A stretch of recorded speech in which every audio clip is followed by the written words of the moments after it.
Welcome back, everybody.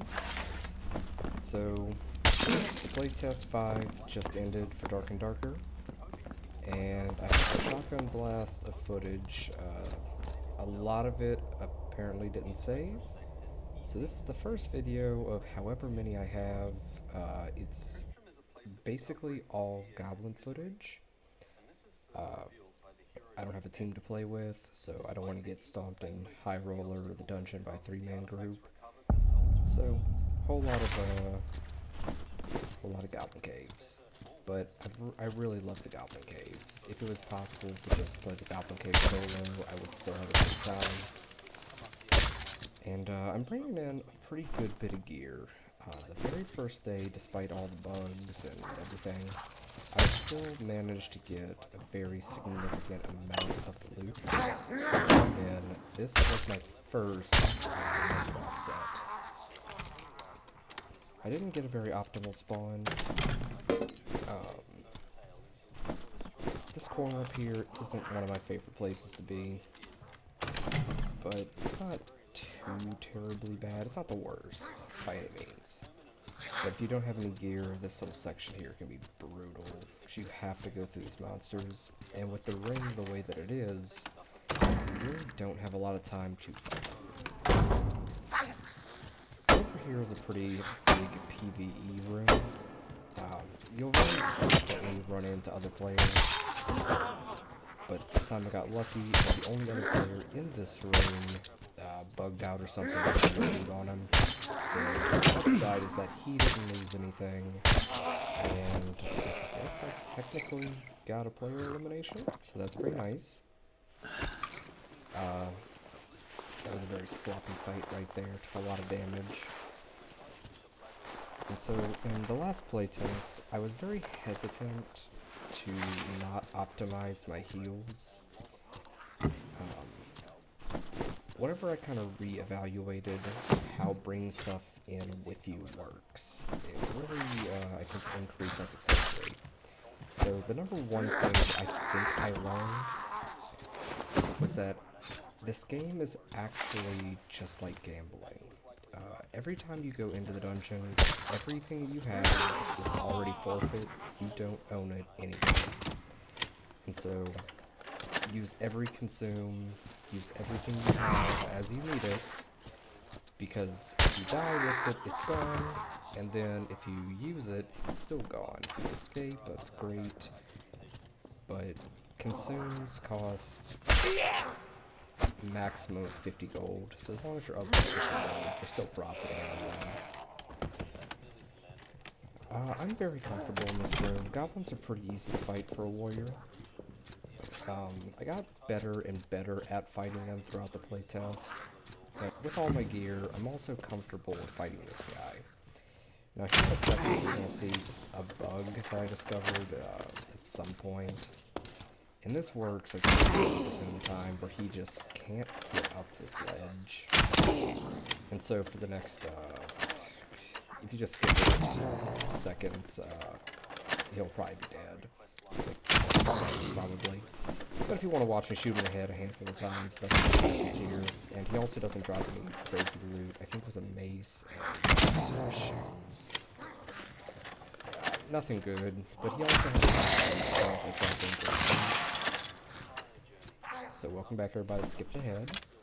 Constancy pants, pretty trash items. Now I know about that chest down there, but at this point I was a little bit worried about how much time I had left in the circle. And then the circle is completely avoidable damage, so I try to stay out of it as best I can, because there's just no point in taking damage if you don't have to. But this room is also pretty much cleared, so I know that I'm safe here for now. And right here is whenever I notice that guy. And these barrels are all bugged. It wasn't until later in the playtest I found out that you can just look down, because the barrel is registering as broken, and the loot is registering as dropped. Also, thank you to Sasa. I'm glad you didn't lose anything, but I'm sorry you bugged out. Killing players like that just helps me keep a better count of how many people are still in the dungeon. Because half the lobby's gone, and then once there's only 4 or 5 people left, you know that you're safe to find an exit. If you have to get incredibly ratty, it's super possible to survive by just knowing that you're the last person in the dungeon, or there's at least one escape still available. I think they nerfed a lot of these guys. I don't know if I have any clips of it, but at one point I had a crossbow that wasn't anything too crazy, and I was still one-shotting the goblin archers. And then those skeleton archers, I also think got nerfed. They drop pretty quick. Now granted, here is pretty fantastic. It wasn't the best set that I had the entire playtest. I might have a clip or some pictures of that, but I'm still kind of in that mini-boss status right now, which is very ideal. Over here, we kind of start getting into the end of things. I'm counting 7 players confirmed gone, with 1 escape portal. So I count the escape portals as a dead player. So we have 1, 2, 3, 4, 5, 6, 7. Meaning 6 are confirmed dead, which is good. That leaves the 4 portals plus the secret escape. So I'm pretty confident that I'll be able to get out of here. There was 1 or 2 times during the playtest where I just wasn't able to find an escape, and that was super unfortunate. This is one of those spots that bothers me a good bit, because everybody knows about the secret escape. I need to change the name on it.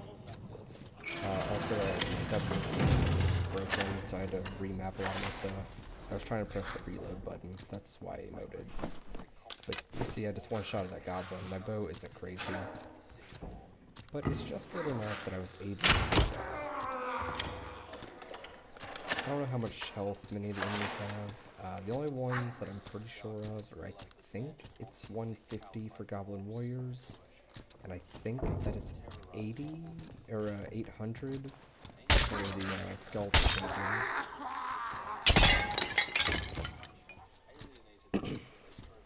So we never run into any other players, except for Chusasa.